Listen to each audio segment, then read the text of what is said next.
The phone के साथ episode में हम एक कार का सीन देखते हैं। फिर हम हिजू, इना और उनके भाई को देखते हैं जो पार्क से घर लौट रहे थे। तभी इनका एक्सीडेंट हो जाता है। तभी हिजू को साउंड की आवाज सुनाई देने लगती है और उसकी नींद खुल जाती है क्योंकि वो सपना देख रही थी जहाँ साउंड उसे ढूंढ लेता है। जहाँ साउंड को देख हिजू सोचने लगती है कि तुम हमेशा से मेरे पास थे, जब भी मैं खतरे में होती थी तुम मुझे बचा लेते थे। फिर हम हिजू को हॉस्पिटल बेड पे देखते हैं जहाँ उसे होश आता है, जहाँ वो अपने पास साउंड को पाती है। जहाँ साउंड डॉक्टर को बुलाने के लिए जाना चाहता था लेकिन हिजू उसे रोक देती है और यहाँ पे वो उसे बोलकर रुकने को कहती है। तब साउंड रुक जाता है। जहाँ हम देखते हैं कि ये दोनों एक दूसरे के लिए रो रहे होते हैं। फिर हम साउंड को डैड को देखते हैं और इन्हें भी पता चल गया था इस एक्सीडेंट के बारे में, लेकिन इन्हें ये नहीं पता था कि एक्सीडेंट किसका हुआ है। जहाँ वो साउंड पे गुस्सा हो रहे थे कि उसे मेरी मदद करनी चाहिए, किसी और की नहीं। तभी उनका असिस्टेंट उनसे कहता है अगर आप चाहें तो आप इस एक्सीडेंट का फायदा अपने लिए उठा सकते हैं, और वो उन्हें कुछ प्लान बताता है। फिर हम हिजू को देखते हैं जिसके कुछ बॉडी टेस्ट चल रहे होते हैं, लेकिन उसका पूरा ध्यान इसमें होता है कि साउंड को कहीं सब कुछ पता न चल गया हो, क्योंकि उसे शक था कि साउंड बात तो कर रहा था किडनैपर से, लेकिन उसे लग रहा था साउंड ये सारी बातें हिजू से बोल रहा है। जहाँ वो यही सब सोच सोच कर परेशान हो रही थी। फिर हम साउंड को देखते हैं जिसे दोजे बताता है कि उन्हें कोई भी सबूत नहीं मिला है क्योंकि जहाँ पे एक्सीडेंट हुआ वहाँ पे कोई कैमरा नहीं था। फिर वो उससे किडनैपर के मोबाइल के बारे में पूछता है, जहाँ दोजे साउंड को वो मोबाइल देते हुए कहता है हमने इस मोबाइल को पूरी तरह चेक कर लिया है और हमें उस सॉफ्टवेयर का भी पता चल गया जिससे वॉइस को मैनिपुलेट किया जाता है, और इस मोबाइल को ऐसे बनाया गया जिससे इस मोबाइल की मदद से किसी भी कार या इलेक्ट्रॉनिक सामान को हैक किया जा सकता है। तब साउंड सोचता है इसी वजह से किडनैपर को हमारे लोकेशन के बारे में सब कुछ पता रहता था। फिर दोजे साउंड से कहता है अगर हम लोग इस डिवाइस को अपोजिट डायरेक्शन से अगर हैक करें और किडनैपर का कोड का पता चल जाए तो हम लोग उसके लोकेशन को ट्रैक कर सकते हैं, लेकिन इसमें 3 दिन का समय लगेगा। फिर हम साउंड को हिजू के केबिन में देखते हैं। तभी वहाँ हिजू आ जाती है। जहाँ नर्स के जाने के बाद साउंड हिजू के पास आता है और कहता है तुम फिर से चुप हो गई।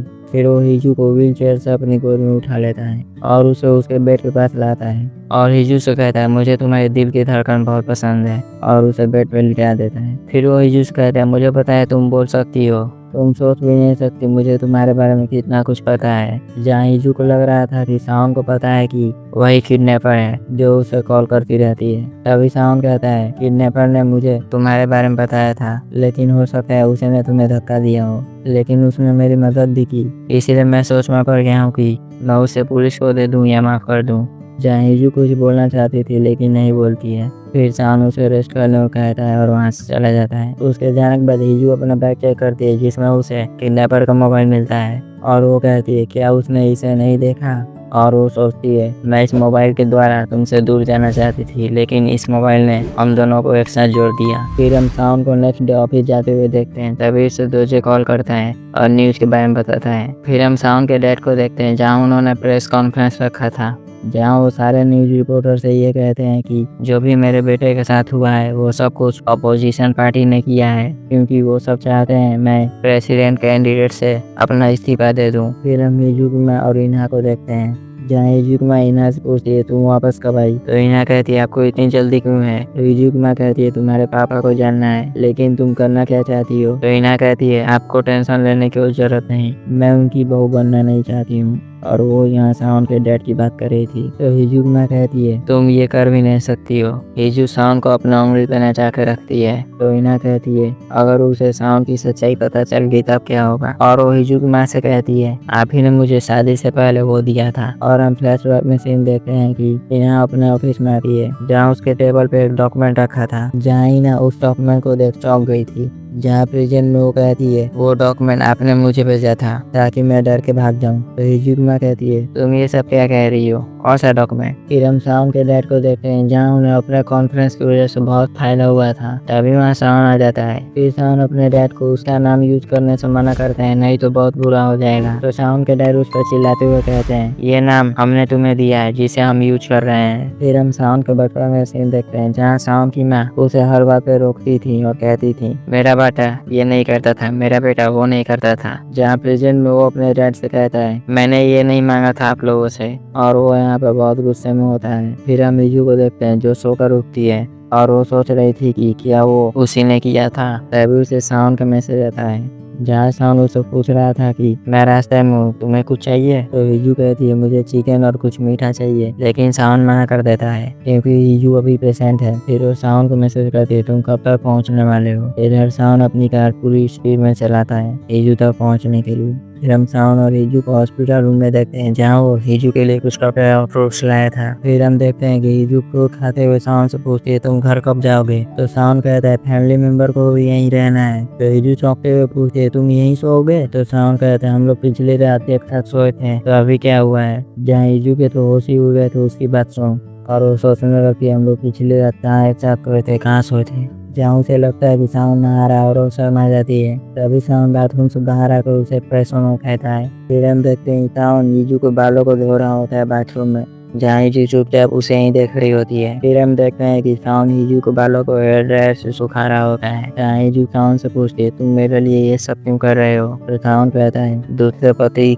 अपनी पत्नी के लिए ये सब करते हैं। फिर वो हिजू को बेड पर लिटा कर उस बाथरूम में चला जाता है चेंज करने के लिए। यहाँ हिजू देखती है कि उसकी धड़कन बहुत तेज चल रही थी। तभी साउन बाथरूम से बाहर आ जाता है। जहाँ हिजू सोने का नाटक करने लगती है तब साउन उसके पास आता है। जहाँ हिजू सोचती है मैं इसके लिए रेडी नहीं हूँ, लेकिन हम देखते हैं कि साउन रिमोट से उसके बेड को सही कर देता है और हिजू को सोने को कहता है। कुछ समय बाद हिजू की नींद खुलती है और वो देखती है कि साउन रूम में नहीं है। तब वो साउन को कॉल करती है, जहाँ साउन उसे मैसेज करता है कि तुम सो जाओ, मैं किसी के कॉल का वेट कर रहा हूँ। जहाँ हिजू देखती है कि 10 बज गए हैं। फिर हम साउन को देखते हैं जिसे हिजू कॉल करती है। तो साउन कहता है मुझे तुम्हारा इंतजार था, लेकिन मैं आज बहुत खुश हूँ। तो हिजू कहती है क्यों खुश हो? तो साउन कहते हैं तुम्हारी वजह से मैं हिजू को ढूंढ पाया। तो हिजू कहती है तुम्हें नहीं जानना, मुझे कैसे पता था वो कहाँ है? तो साउन कहते हैं मुझे लगता है मैंने तुम्हारे बारे में बहुत कुछ पता कर लिया है। तुम एक लड़की है जो 20 साल के आसपास है। जहाँ हिजू चौंक गई थी। तभी साउन पूछता है क्या तुम खूबसूरत हो? जो सुन हिजू के तो होश ही उड़ जाते हैं और उसे पूछते ही जगह होने लगती है। जहाँ हम देखते हैं कि साउन उससे मस्ती कर रहा होता है क्योंकि उसे पता ही है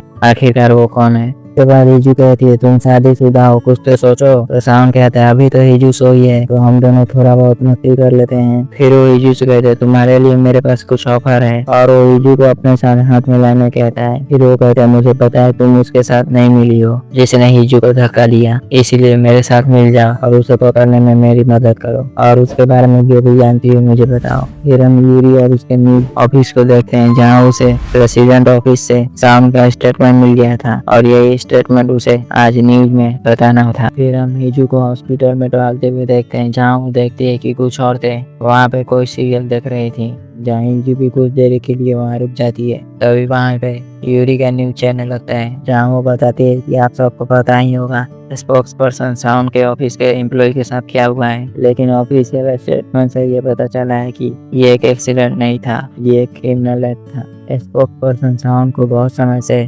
धमकियां मिल रही है मारने की, और वो अभी पुलिस स्टेशन जा रहे हैं रिपोर्ट लिखाने के लिए। फिर वो बताते हैं कि स्पोक्स पर्सन ने हमें धमकी देने वाले की फोटो भी बताई है, लेकिन वो पूरी नहीं है। जहाँ वो सबको बताते हैं कि साउन के हिसाब से धमकी देने वाला का दोनों आंखों का कलर डिफरेंट है। जहाँ हम देखते हैं कि साउन को ये सब कुछ हिजू ने बताया होता है। फिर हम साउन को पुलिस ऑफिसर के साथ देखते हैं जहाँ साउन अपना रिपोर्ट लिखा रहा होता है। जहाँ पुलिस ऑफिसर उससे पूछते हैं क्या आपको किसी पर शक है? तो साउन कहता है मुझे इतना तो नहीं पता, लेकिन ये बता सकता हूँ कि उसे मेरे फैमिली के बारे में सब कुछ पता है। और वो कहता है कि मुझे लग रहा है ये सारे इन्फॉर्मेशन उससे कोई दे रहा है, जिसका मतलब वो लोग दो हैं। जहाँ हम देखते हैं कि ये बात भी उसे हिजू ने बताया होता है, क्योंकि जब किडनैपर ने हिजू को वीडियो कॉल किया था उसके पापा को किडनैप करने के बाद, तब उसने हिजू से कहा था तुम्हारा भी वही गोल है जो हमारा है। फिर हम साउन को उसका ऑफिस में देखते हैं जहाँ वो यही आर्टिकल पढ़ रहा होता है साउन के बारे में, जहाँ वो किडनैपर से रिलेटेड कुछ वर्ड को नोटिस करता है।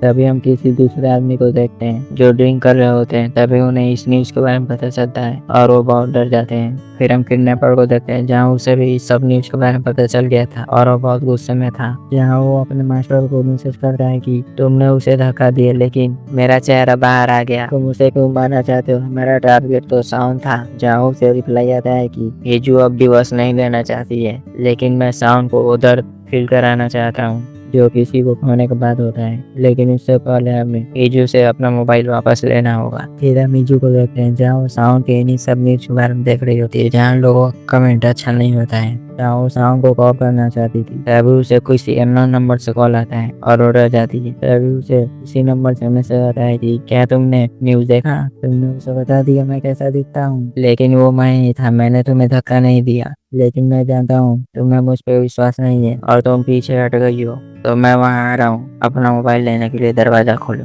तभी हीजू को दरवाजा खोलने की आवाज सुनाई देती है। तभी हीजू दौड़ते हुए जाती है और दरवाजा बंद कर देती है और वो बहुत डरी हुई होती है। जहाँ हम देखते हैं कि वो शाम था, क्योंकि वो बाहर से हीजू हीजू चिल्ला रहा था और वो दरवाजा तोड़ देता है। तभी हीजू शाम को हक कर लेती है। फिर हम कुछ समय बाद फिल्म देखते हैं जहाँ हीजू बेड पे लेटी थी और शाम उसके पास ही था और वो हीजू से पूछते हैं तुम्हें क्या हुआ था, लेकिन हीजू बात पलट देती है और पूछती है तुम ठीक तो हो? क्योंकि सारे लोग तुम्हारे बारे में बातें कर रहे हैं तो तुम्हें डर तो लग रहा होगा। तब साउंड हीजू को बिस्तर में घुस जाता है जहाँ वो दोनों एक दूसरे के पाँव में थे। जहाँ साउंड हीजू को कहता है मैं डरा नहीं हूँ, तो तुम बिना टेंशन के सो जाओ। फिर हम देखते हैं कि वो दोनों सो गए होते हैं, लेकिन हम देखते हैं कि हीजू जगी होती है। जहाँ वो देखते हैं कि 10 बजने वाला होता है और वो अपना मोबाइल निकाल कर वहाँ से बाहर चली जाती है। तभी साउंड भी अपनी आंखें खोल देता है। फिर हीजू हॉस्पिटल के बाहर बैठी होती है और साउंड को कॉल करती है। जहाँ वो साउंड कहते हैं मैंने न्यूज देखा, लेकिन मैं जानना चाहती हूँ कि तुम मुझे कब पकड़ोगे और मुझसे ये मोबाइल लोगे, क्योंकि ये मोबाइल ही उसका एविडेंस है। तो साउंड कहता है अगर मुझे वो चाहिए तो क्या तुम मुझे वो दोगी? तो हीजू कहती है मैं बिल्कुल दूंगी और वो उससे मिलने को बात करती है। फिर हम देखते हैं कि हीजू डरते हुए अपने रूम में आती है, लेकिन साउंड वहाँ नहीं होता है। तब वो साउंड को कॉल करती है जहाँ साउंड उसे दूसरी जगह बुलाता है। तब हीजू रेडी होकर उसे अम्यूजमेंट पार्क में आती है जहाँ वो बचपन में आई थी। फिर वो शाम को कॉल करती है जहाँ साउंड उसे झूले के पास बुलाता है। फिर हीजू झूला झूलने लगती है जहाँ वो अपने बचपन की बातें याद करती है। झूले से उतर वो फिर से साउंड को कॉल करती है। तब साउंड हीजू को किसी टावर पे बुलाता है जहाँ हीजू टावर पे पहुंच उसे कॉल कर बताती है मैं यहाँ आ गई, लेकिन यहाँ पे कोई नहीं है। तो साउंड उसे वेट करने को कहता है। तो हीजू पूछती है तुम क्या कर रहे हो? तो साउंड कहता है मैं तुम्हें रिलैक्स कर रहा हूँ क्योंकि मुझे भी तुमसे मिलना था। तो हीजू कहते हैं तुम्हें मुझसे कोई उम्मीद नहीं रखनी चाहिए, तुम मुझे देखने के बाद चाहोगे कभी नहीं मिलना मुझसे। तो साउंड कहता है क्या तुम्हें मेरी चिंता हो रही है? तो हीजू कहती है मुझे खुद की चिंता हो रही है और वो रो रही होती। तो साउंड कहता है तुम भूल रही हो मैंने तुमसे कहा था तुम्हें खुद को अंडर एस्टिमेट नहीं करना चाहिए। तो सुन हीजू तो चौंक गई होती है जहाँ साउंड उसके पास आता है और कहता है हीजू तुम्हारे लिए मैं इसे कैसे ठीक करूं। जहाँ हीजू तो उसे अपने सामने देख टूट ही जाती है क्योंकि साउंड को सब कुछ पता है और वो साउंड से पूछते है तुम्हें कब से सब कुछ पता है और अगर पता है तो तुम मुझसे नफरत क्यों नहीं करते हो? तो साउंड कहता है तुम ही बताओ कैसे नफरत करो। जहाँ हीजू तो बहुत रो रही थी। फिर साउंड कहता है तुम ही बताओ तुम्हें कैसे प्यार ना करो। फिर वो हीजू को किस करने लगता है और इस सीन का हम सबको बेसब्री से इंतजार था और यहीं पे ये एपिसोड समाप्त हो जाता है। मिलते हैं नेक्स्ट एपिसोड में। तो आप लोग चैनल को सब्सक्राइब कर दीजिए और बेल आइकन को भी दबा दीजिए।